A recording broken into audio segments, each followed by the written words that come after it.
Bonjour ou bonsoir à tous au moment où que vous voyez cette vidéo. Bienvenue sur cette vidéo qui va se situer en deux parties.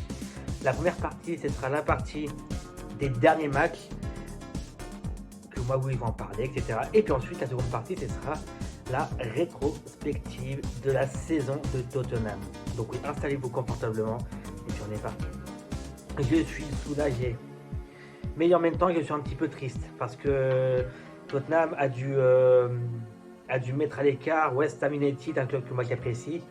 West Ham United qui se battait pour le maintien contre Tottenham, et puis au final Tottenham a gagné cette bataille au maintien grâce au nombre de points. Parce que oui, Tottenham avait 2 points d'avance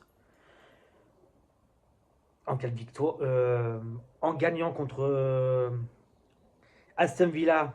Leeds, ils ont perdu contre Chelsea, mais ils ont gagné contre Everton. Et puis West Ham a perdu 2 ou 3 de ses derniers matchs.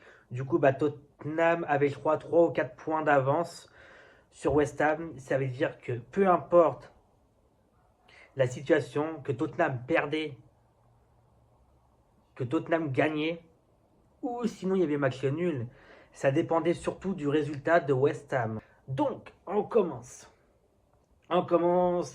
par les derniers matchs. On commence par la victoire de Tottenham 2-1 face à Aston Villa dans un match totalement maîtrisé de A à Z. Tottenham a maîtrisé de A à Z. Dommage que Tottenham, ils ont pris un but en toute fin de match, mais sinon c'est une victoire 2-0. Mais Aston Villa, ils ont marqué un but en toute fin de match.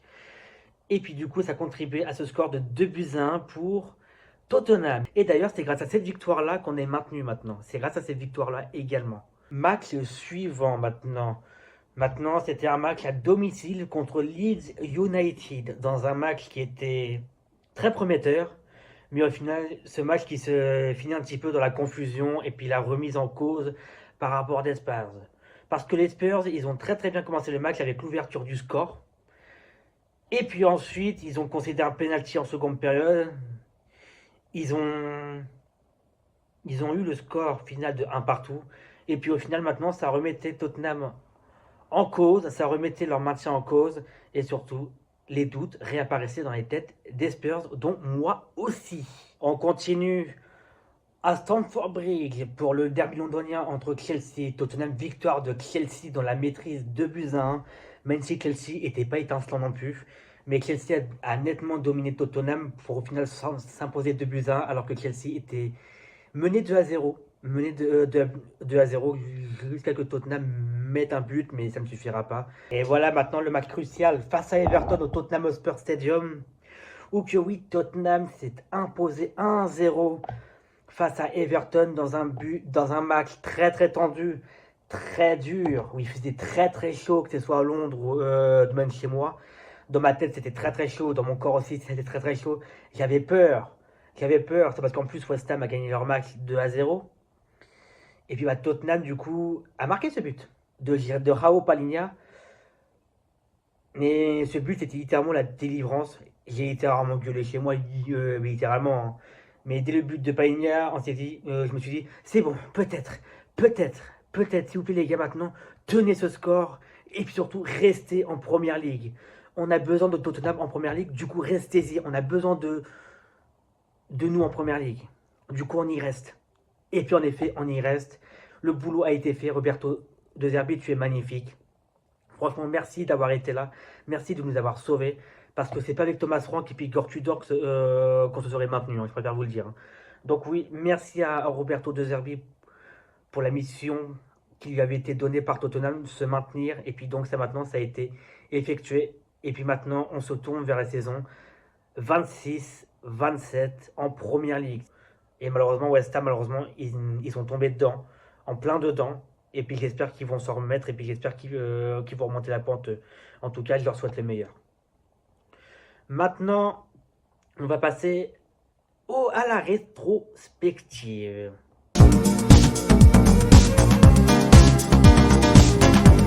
On commence depuis le début de la saison jusqu'à la fin de la saison de Tottenham. On va commencer par la Super Coupe d'Europe, où que oui, Tottenham menait Paris 2-0 pour au final se faire remonter et puis perdre au penalty. Euh, le premier match de Première Ligue qui se sauve avec une victoire de Tottenham 3-0 face à Burnley. Ensuite, on bat City 2-0 à l'extérieur. Il s'est passé plein de choses et puis ça avait bien commencé au fond, ça avait bien commencé. Ensuite, après, on perd contre Bournemouth 1-0 de manière honteuse. Voilà. Donc, il faut le dire, hein. Maintenant, il faut le dire, hein. Vraiment, c'était vraiment honteux ce match contre, euh, contre Bournemouth. Et puis ça, oui, j'ai encore un petit peu à travers la gorge. Ensuite, après, on bat West Ham 3-0 avec la carte rouge pour West Ham. Ensuite, en Ligue des Champions, on bat Villarreal 1-0. On fait 2-2 contre Brighton. On bat Doncaster reverse dans le troisième tour de Carabao Cup. On fait un partout contre Wolverhampton. Miraculeux, Palinha. D'ailleurs, Palinha, pour moi, c'est le MVP. Pour moi, Palinha, ça fait partie des MVP de la saison, hein. C'est grâce à Palinha qu'on est maintenu aussi en première ligue, hein. C'est grâce à Palinha, hein.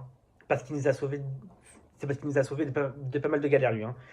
Ensuite, on fait 2-2 contre Bodo Glimt. On gagne contre Leeds United de Buzyn. On perd contre Aston Villa de Buzyn le match aller. Contre Monaco, on fait 0-0. On gagne 3-0 contre Everton. On perd 2-0 en quatrième tour de League Cup de 2-0 contre Newcastle. On perd 1-0 contre Chelsea. On gagne 4-0 contre Copenhague. En plus, on prend un carton rouge. On fait 2-2 contre United. On perd 4-1 contre Arsenal. On perd 5-3 contre le Paris Saint-Germain. En plus, le PSG, ils ont pris un carton rouge. On perd 2-1 contre Fulham. On fait match nul contre Newcastle. On gagne 2-0 contre Brentford. On gagne 3-0 contre le Slavia Prague. On perd 3-0 contre Nottingham Forest. On perd 2-1 dans la polémique contre Liverpool. Et puis en plus, on prend un carton rouge de manière pas l'églite. On gagne 1-0 contre Crystal Palace. On fait 0-0 contre Brentford. On fait un partout contre Sunderland. On perd 3-2 contre Bournemouth. On repère 2-1 contre Aston Villa au troisième tour de la FA Cup. On perd 2-1 contre West Ham. Donc oui, on a perdu contre West Ham, hein, le match est 2-1. Et puis pourtant, c'est qui relégué, c'est West Ham. Ensuite, on gagne 2-0 contre Dortmund. En plus, Dortmund, ils prennent un carton rouge. C'est ça, un carton rouge. On fait 2-2 contre Burnley. On gagne 2-0 contre l'Eintracht Francfort. On fait 2-2 contre Man City. On perd le match 2-0 contre United. En plus, on prend un carton rouge. On perd 2-1 contre Newcastle. On perd 4-1 à nouveau contre Arsenal dans la polémique. On perd 2-1 contre Fulham. On perd 3-1 contre Crystal Palace. Et puis en plus, on prend un carton rouge. On perd 5-2 contre l'Atlético. On fait un partout contre Liverpool. On gagne le match 3-2 le retour face à Atlético 3-2 pour se faire éliminer dès les huitièmes de finale. Ensuite, on repère 3-0 contre Nottingham Forest. On perd 1-0 contre Sunderland. On fait 2-2 contre Brighton. On gagne 1-0 contre Wolverhampton. On gagne 2-1 contre Aston Villa. On fait match nul contre Leeds United. On perd 2-1 contre Chelsea. Et puis on gagne 1-0 contre Everton. Ça veut dire quoi cette saison? Ça veut dire que cette saison, c'est plein de regrets. On avait tellement de situations qu'on aurait pu gérer. Et puis au final, ça n'a pas été géré. Pourquoi? Parce qu'on avait un coach qui était Thomas Frank, qui était incompétent. Ensuite après Thomas Frank est parti, on a eu Igor Tudor. Igor Tudor qui n'a rien pu faire. Du coup, Igor Tudor qui part au bout de quelques semaines pour au final remplacer par Roberto De Zerbi qui a su faire honneur au club, qui a su revenir. On a eu quand même 3 entraîneurs cette saison. C'est un record pour moi. Depuis que moi je suis le foot, c'est un record. Enfin, depuis que moi je suis Tottenham. Mais vraiment, c'est la première fois que moi je vois ça. Et puis j'espère vraiment qu'ils vont enfin se bouger un petit peu pour la saison prochaine. Parce que j'ai pas envie de revoir Tottenham refaire une saison qu'on a fait ces 2 dernières saisons en Première Ligue. Heureusement que la saison dernière, on a reporté l'Europa League. Mais là, cette fois-ci, on tombe vraiment dans le vide du football professionnel, du sport professionnel, qui est dire pas de Coupe d'Europe. Du coup, on finit 17ème, pas de Coupe d'Europe. Et surtout, on reporte aucun trophée cette saison. J'espère que la saison prochaine, ça va être la bonne, qu'on retourne en Europe, soit l'Europa League ou soit la Ligue des Champions, de la Conférence League, j'aimerais bien l'éviter quand même. Donc là, j'espère que la saison prochaine, maintenant, ça va être la bonne. Ça va être une bonne saison en Première Ligue, surtout qu'on ne joue pas l'Europe. Du coup, en gros, on doit se donner à 200% pour le championnat et de aussi pour la FA Cup et la Carabao Cup. Encore se faire éliminer de la Carabao Cup, ok. et puis se faire éliminer de la FA Cup, ok, mais par contre, on donne tout en première ligue. C'est tout ce que moi je veux, qu'on donne tout en première ligue. Et puis, même si on doit mettre un gros doigt d'honneur aux arbitres, on le fera. Mais clairement, on doit vraiment tout donner en première ligue. Gueuler quand il faut gueuler, ne pas se laisser faire, ne plus se laisser faire, et surtout montrer les armes, montrer le caractère. Et j'espère vraiment que la saison prochaine, ils vont le montrer, ces Spurs. Parce que ces Spurs, ils ont une bonne équipe en soi. Ils ont une bonne équipe. Mais le problème, c'est le mental. C'est le mental que cette équipe de Tottenham n'a pas. Ils n'ont toujours pas le mental. Ils se croient encore petits. Alors que Tottenham, ça reste un grand club. 3 fois champion d'Europe. Enfin, non, 4 fois champion d'Europe. 3 fois champion de l'Europa League. 1 fois champion de la Coupe des Coupes. 2 Premières Ligues. 4 Carabao Cup. 8 FA Cup. C'est pas rien. C'est pas rien. Notre palmarès parle tout seul. Parle pour nous. Littéralement. Tous les supporters d'autres clubs qui disent ouais, ça ne pas de voir un petit club, ça ne pas de voir un grand club. Faut aller se faire mettre un peu. Et puis regardez en face votre club. Vous avez certes gagné des champions, mais en revanche, vous avez combien de trophées européens pendant que nous, on en a 4. Voilà tout. C'était tout pour cette vidéo rétrospective. Et puis également, les résumés des derniers matchs de Tottenham, du coup en gros des 4 derniers matchs que moi j'ai cités plus tôt. Merci à tous de nous suivre assidûment sur la chaîne. Donc n'hésitez pas à vous abonner, activer la cloche, mettre le pouce bleu, commenter, c'est important. Et surtout n'hésitez pas à nous suivre sur nos différents réseaux sociaux. C'était Classé Alini, il est juste soulagé. Et puis moi je vous souhaite une excellente fin de printemps débuté. Salut!